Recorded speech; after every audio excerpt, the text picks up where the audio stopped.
Good morning, ladies and gentlemen, and welcome to our webinar titled Transitioning to the Rail Engineering Operative Apprenticeship Standard.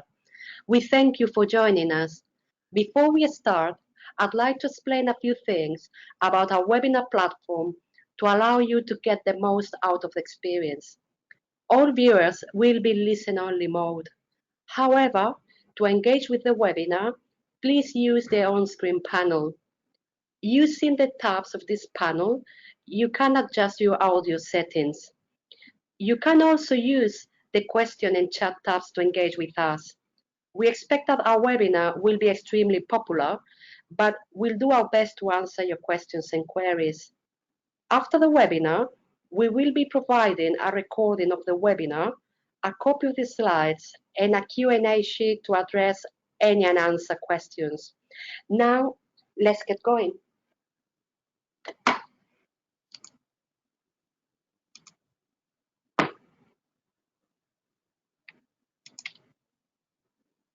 Although the webinar is focused on the endpoint assessment, we will start by providing you with an overview of the whole apprenticeship standard and a quick look to our own program support. Afterwards, we will then introduce the endpoint assessment and its assessment components. After that, we will explain to you how we are going to support you to prepare your apprentices for the endpoint assessments, and we will finish with some question and answers.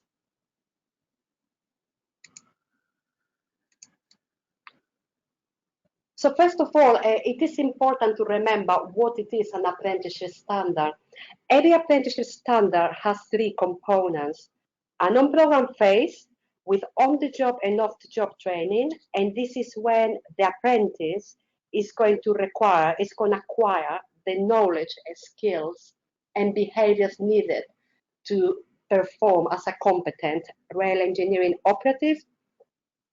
There is also a gateway, and this is when the employer, the training organization, and the apprentice, they agree that the apprentice has met the requirements of the on-program, that is, that the apprentice has achieved the mandatory qualifications and the level 1 English and maths requirements, and they've taken the level 2. And that's when they decide that the apprentice is ready for the endpoint assessment. During the endpoint assessment, the apprentice will have to carry out 3 different types of assessment methods. There is a portfolio of evidence, which we will cover later, an occupational competence validation interview, or VIVA interview, and also there will be a final signed off, an employer endorsement of the apprentice. So first of all, we are going to have a very quick look at how are we going to support you during the on-program phase of the apprenticeship. Remember that all apprenticeship standards must last at least for 12 months of training, and 20% of the paid hours should be spent on off-the-job training. So first of all, what support are we providing you in regards to off-the-job training?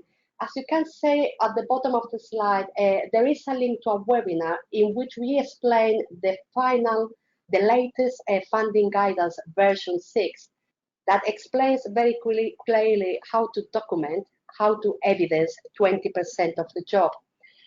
The examples provided in this slide, they are taken from the Department of Education publication, and these are policy-driven examples on what is considered good 20% of activities.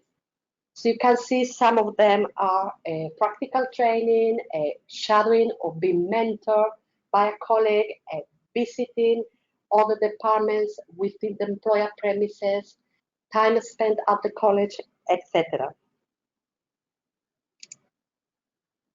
On top of that, during the program, it is mandatory that all apprentices take a knowledge and a competence qualifications, and we provide you both our 649702 Level 2 Diploma in Rail Engineering Operative Knowledge and our 64979902 Level 2 Diploma in Rail Engineering Operative Competence.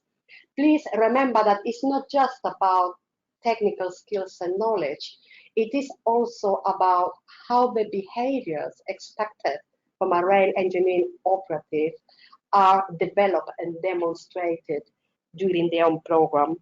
To be able to document the behaviors demonstrations, we have provided you in our website with some templates which have been produced by the employer group. How to monitor, how to track all the activities taking place during the on-program phase of the apprenticeship.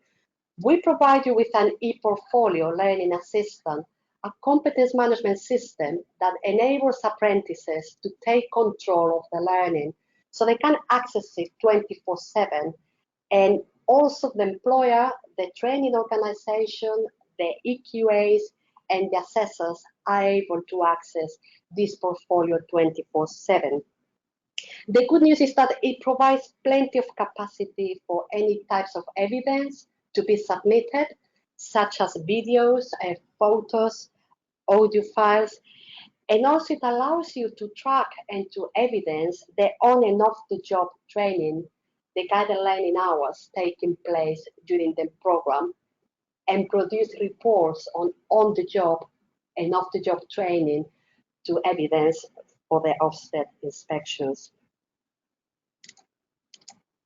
Our Maths and English offer, this is very important because obviously every apprentice, regardless of the apprenticeship they are taking, they must be working towards a level 2 Maths and English level. In this specific apprenticeship, because it is a level 2 apprenticeship, they have to achieve level 1 and take the test for the level 2. For that reason, for your apprentices, we offer you a full suite of functional skills qualifications if they haven't achieved them yet, but we also provide you bite-sized qualifications in those cases when the apprentice actually only needs a specific areas of improvement. And it's not just about the apprentices. We also provide you with Maths and English support for the practitioners. So we provide you with qualifications for literacy and numeracy for practitioners, but most important, we offer you CPD events in which you will receive a specialist support on how to integrate Maths and English in the delivery of the program of the apprenticeship. We also provide you with a wide range of English and Maths resources. Some of them are videos, activities, schemes of work, lesson plans, and additional resources to support you with the delivery of Maths and English. As you can see in this slide, some of these resources are available for free, and some of them are available at a fee. But please make the best out of them. Remember that if I'm an apprentice, even if at the beginning of the apprenticeship, I've already met the English and Math requirements. For example, let's say I already have my functional skills level 2. There is an expectation that every apprentice should be working towards the next level of Maths and English. So this doesn't mean that if I have my level 2, I have to take level 3 qualifications or A levels. What it means is that as a trainer, I must be able to integrate and be able to demonstrate opportunities in the context of the apprentice's job role, where the apprentice is able to be stretched on applying the Maths and English knowledge. So it is all about integrating and contextualizing English and Maths within the daily role.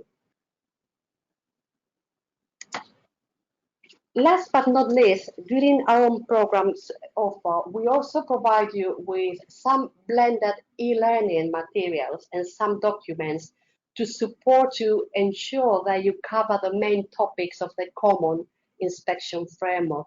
So within this digital platform, you get e-learning and support materials to ensure you cover prevent British values, equality and diversity, health and safety, safeguarding and prevent, all to support you, making sure that you are evidencing and recording the right progress. in order to be audited by Ofsted.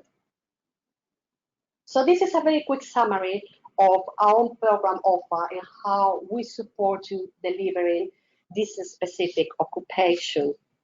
What we're going to do now is to move into the endpoint assessment, which is the main focus of this webinar. So I'm an apprentice, I've achieved the mandatory qualifications, I've met the maths and English requirements, I've discussed my development needs and my progress with the employer and the training organization.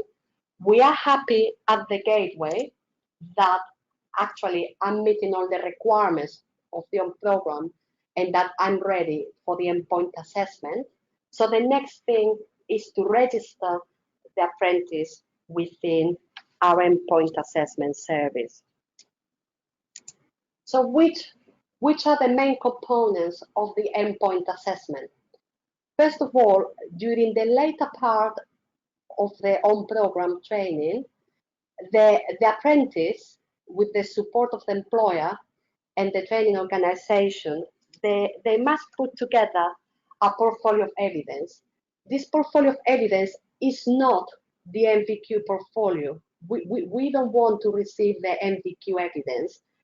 This portfolio of evidence consists of at least 3 different examples of competent evidence in the workplace and the supporting evidence in which the apprentice is able to demonstrate that holistically they've covered the technical knowledge, the skills, and the behaviors expected from a rail engineering operative. Please note that you need to support your apprentice in making sure that the right type of evidence it is included in the portfolio, because this portfolio is the basis of the Viva interview. So the apprentice must feel confident that is able to defend and to showcase and actually to show off their performance during their apprenticeship. The Viva interview takes place afterward, and it is based on this portfolio of evidence. It lasts around 50 or 60 minutes, and it is carried out by an independent assessor. It is okay for the employer or the training organization to be present during the Viva interview, but the person who is carrying out the assessment and has a final say on the grading of the apprentice is the independent assessor. The Viva interview will be graded pass or fail, that is the apprentice competent or is not yet competent. And in the case that unfortunately the apprentice fails the Viva interview, we will provide feedback on performance, so the apprentice will be able to focus on those areas of improvement and be successful in the next endpoint assessment. Once the apprentice has completed successfully the Viva interview, all the results are sent to the employer, and the employer carries out a final signed off just to confirm that they are satisfied with the performance of the apprentice during the endpoint assessment. When we send you the results, we will send you a statement of achievement. So the organization that registers the apprentice with us, either the employer or the training organization, they will receive from us a statement of achievement confirming that the apprentice has achieved the endpoint assessment. However, we will submit all the evidence to the Institute of Apprenticeships, and they are the ones who will send the official certificate to the employer. I'll show you an example later of a statement of achievement. So how are we going to help you during the endpoint assessment? How are we going to ensure that your apprentices are confident for the endpoint assessment and they are successful? There are a couple of key documents you need to be familiar with. The first one is our manual for the endpoint assessment service.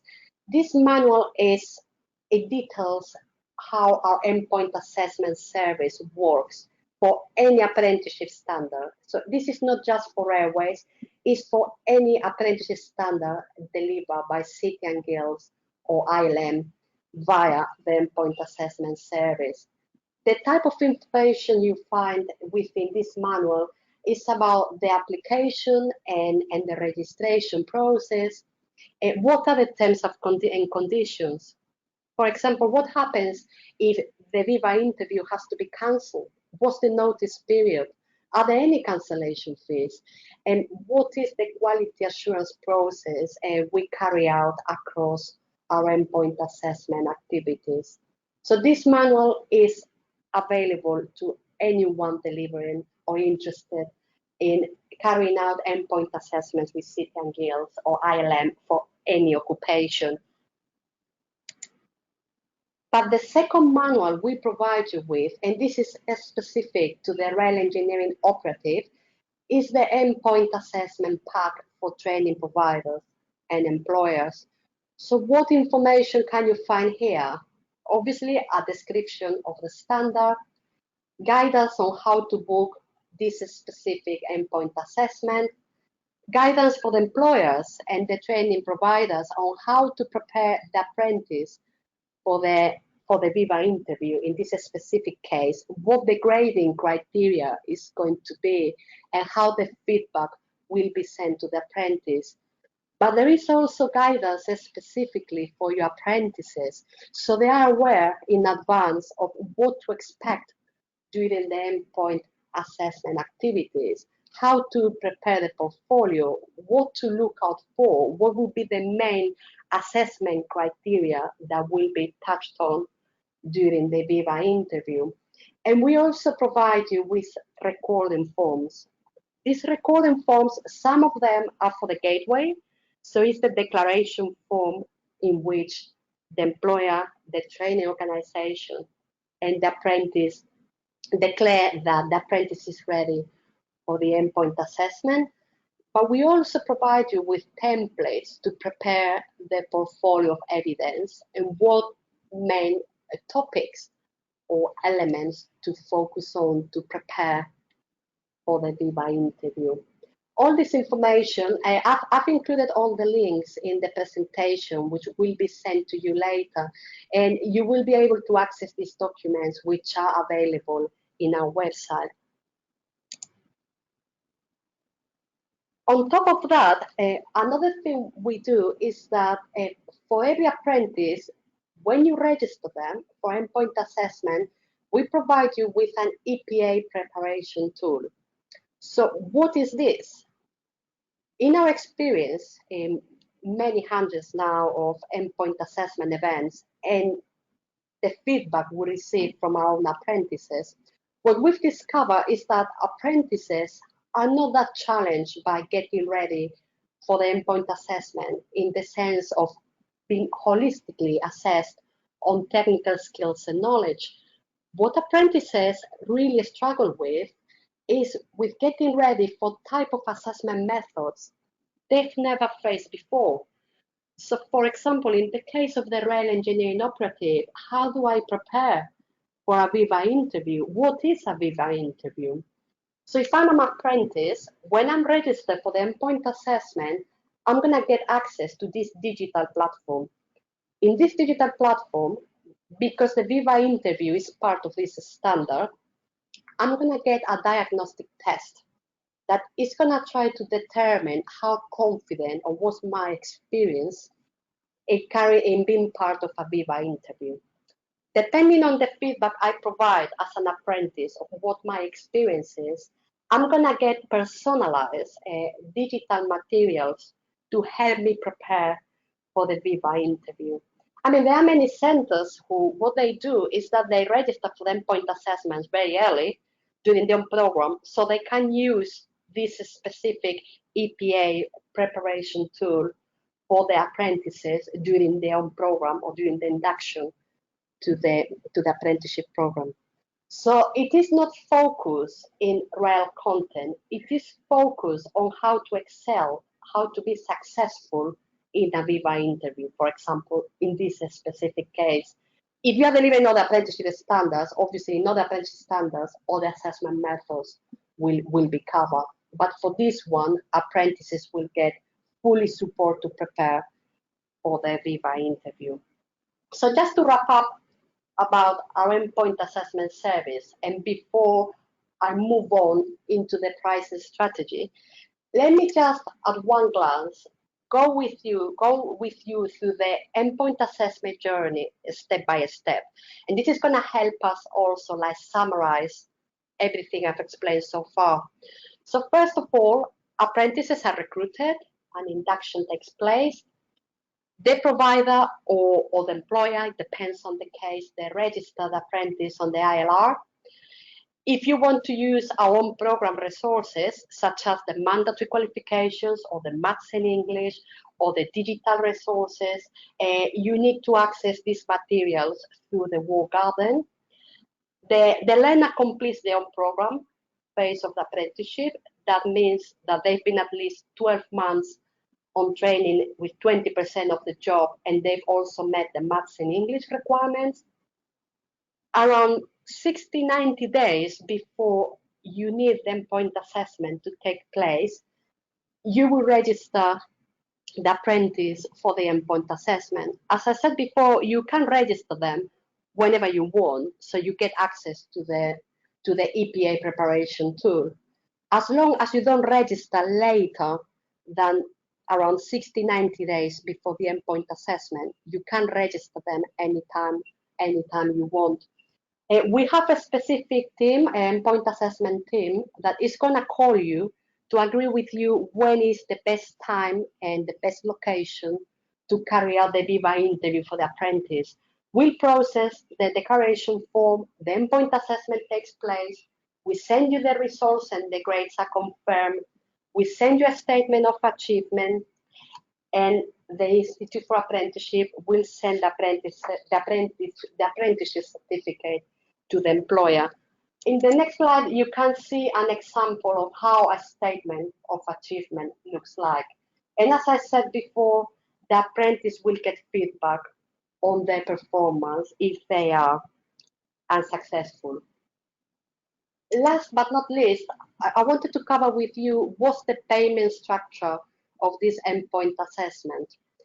So as you can see in the slide, there is first a registration point, which is £25. And what this registration point does is that it releases the endpoint assessment support materials to you. Once you know when the endpoint assessment needs to take place, you make a reservation request. So basically, in this reservation request, it is submitted by using our War Garden, and that triggers that one of our colleagues from the endpoint assessment team will call you to agree the date and time of the endpoint assessment.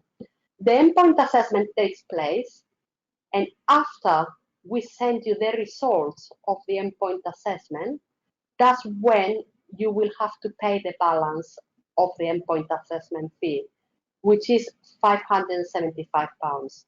So in total, the price for the endpoint assessment is £600. £25 are paid on registration and release all the support materials, and the balance, £575, will be paid after the endpoint assessment takes place. There are no other charges or admin charges or etc. These are the only fees available. And the reason why we've done it with this is that if we charge you earlier, we may find that actually you may not have received yet the funding from the funding agency. So what we try to do by charging you after the EPA event takes place is to ensure that you've received the funding for the endpoint assessment from the ESFA. We are currently recruiting independent endpoint assessors for a range of occupations. If you would like to become an endpoint assessor for this occupation, obviously you will have to assess other companies' apprentices, not your own. Or if you would like to become an endpoint assessor for any other occupations. The role profile and the application forms, plus videos explaining the job role of the assessor, are available in this website. In addition, you may be a large employer or a large organization who actually, you are in a situation in which you would like first to take a step back and you would like some support in developing or reviewing your current skills strategy.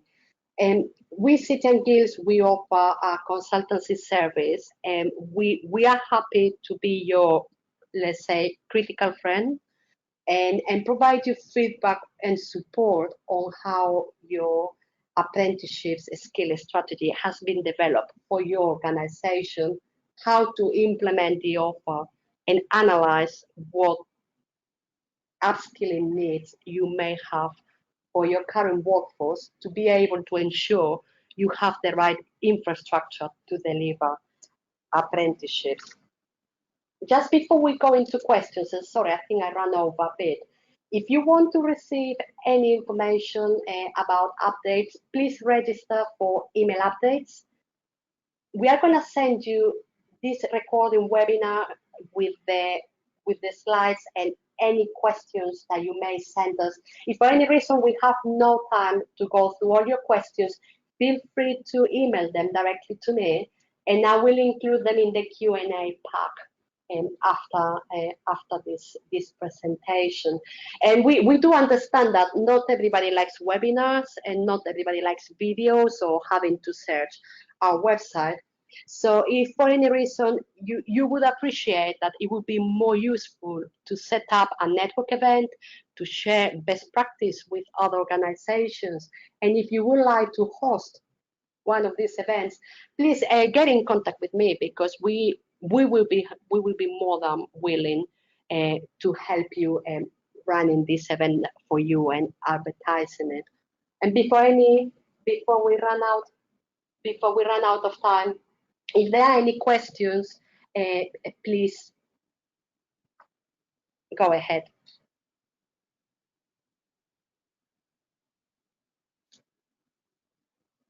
Okay, there is one question about the support materials for the ON program and how they price, how to access them. So just to let you know, the prices I provided are about the endpoint assessment. In regards to the program, if you would like to use our qualifications, you just will purchase them directly via the War Garden. And you also have access to SmartScreen and all the digital resources via our War Garden. But if in doubt, please get in contact with your business manager or your sales contact, or send me an email, and we will work with you in seeing what resources you need and how to access them.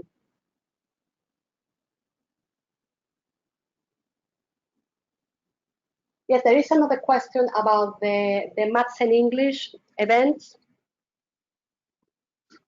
Okay, as I mentioned before, because there is an expectation that apprentices are always working towards the next level of Maths and English to that one they've already achieved. We provide a specialized Maths and English events.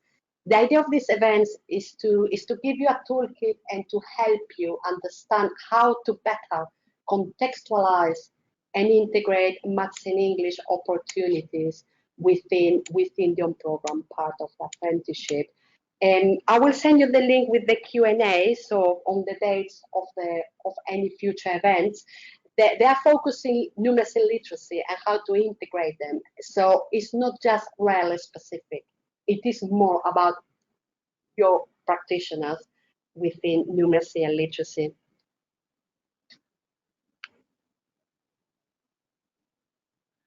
There is a question about, are there any discounts for receipts? No, the receipt fee would be the £575. I mean, in some cases, there may be some discounts per volume. So if this is your case, please get in contact with us and we will discuss it on a case-by-case basis. Is there an amount of research the candidate takes after not achieving the standard set in the initial endpoint assessment? To be honest, the employer group, they haven't set up a limit of how many times the apprentices can take the endpoint assessment. However, I mean, the market naturally is going to set up a limit, because there's going to be a moment in which there's not going to be any more funding left to be able to pay for the endpoint assessment reset. And someone, whether the apprentice or the employer or the training organization, will have to pay for it. So there isn't a limit per se, but it's more a limit that will be based on the funding allocation. Sorry, we've run over for a few minutes. Thank you so much for your time. I hope it is useful. We will send you the slides with Q&As and the recording. And by the way, if you have any more questions, please send them to me, and I'll include them in the list of Q&As. I will answer them. So you will get the Q&As in a couple of days to give you time to send me more questions. Obviously, if you have any questions later on, you can always contact me at patricia.santos@cityandguilds.com. And as I said before, if anyone wants to host a network event, just give me a call. You know, we're always happy to work with you and support you to make this apprenticeship standard successful. Thank you for your time.